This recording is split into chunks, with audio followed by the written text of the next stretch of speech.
ഒരു പാരൻ്റായിട്ടോ ഒരു ഗസ്റ്റായിട്ടോ അതല്ലെങ്കിൽ ഒരു വിസിറ്റർ ആയിട്ടോ നമ്മളൊരു എഡ്യൂക്കേഷൻ ഇൻസ്റ്റിറ്റ്യൂഷനിൽ വിസിറ്റ് ചെയ്യുന്ന സമയത്ത് നമ്മളവിടെ റിസപ്ഷനിൽ മീറ്റ് ചെയ്യുമ്പോൾ ഡീറ്റെയിൽസ് എൻറ്റർ ചെയ്യുകയോ ഷെയർ ചെയ്യുകയോ ചെയ്യും. അതിനുശേഷം നമ്മൾ ആരെയാണ് വിസിറ്റ് ചെയ്യുന്നത് അവരെ മീറ്റ് ചെയ്യുന്ന സമയത്തൊക്കെയും ഈ ഡീറ്റെയിൽസ് റിപ്പീറ്റ്ലി ഷെയർ ചെയ്യേണ്ട അവസ്ഥയൊക്കെ വരാറുണ്ട്. ഇപ്പോൾ ഇതൊക്കെയും നമുക്ക് ഈ സിമ്പിളായിട്ട് ഹാൻഡിൽ ചെയ്യാൻ വേണ്ടി സാധിക്കും.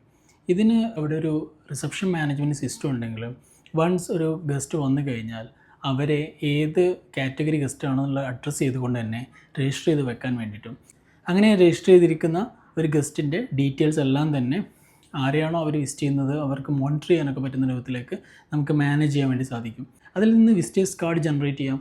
ആ ജനറേറ്റ് ചെയ്യുന്ന കാർഡ് ഷെയർ ചെയ്ത് കഴിഞ്ഞാൽ കറക്റ്റായുള്ള പേഴ്സൻ്റെ ഡീറ്റെയിൽസും വിത്ത് ഇൻക്ലൂഡിങ് ഫോട്ടോ നമുക്ക് ഈ ഒരു ഡീറ്റെയിൽസിനെ ഒഫീഷ്യലായിട്ട് സ്റ്റാൻഡേർഡായിട്ട് ഹാൻഡിൽ ചെയ്യാൻ വേണ്ടി സാധിക്കും.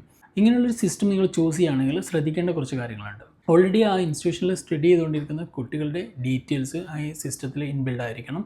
അതുപോലെ തന്നെ അവിടെ വർക്ക് ചെയ്യുന്ന എംപ്ലോയീസിൻ്റെ എല്ലാം തന്നെ ഡീറ്റെയിൽസും അവർക്ക് സെപ്പറേറ്റ് ലോഗിനും അവൈലബിൾ ആണെങ്കിൽ ഈ ഒരു സിസ്റ്റം മാനേജ് ചെയ്യാൻ വളരെ ഈസിയാണ്. അങ്ങനെയുള്ള സിസ്റ്റം ആയിരിക്കണം നിങ്ങളവിടെ ചൂസ് ചെയ്യേണ്ടത്.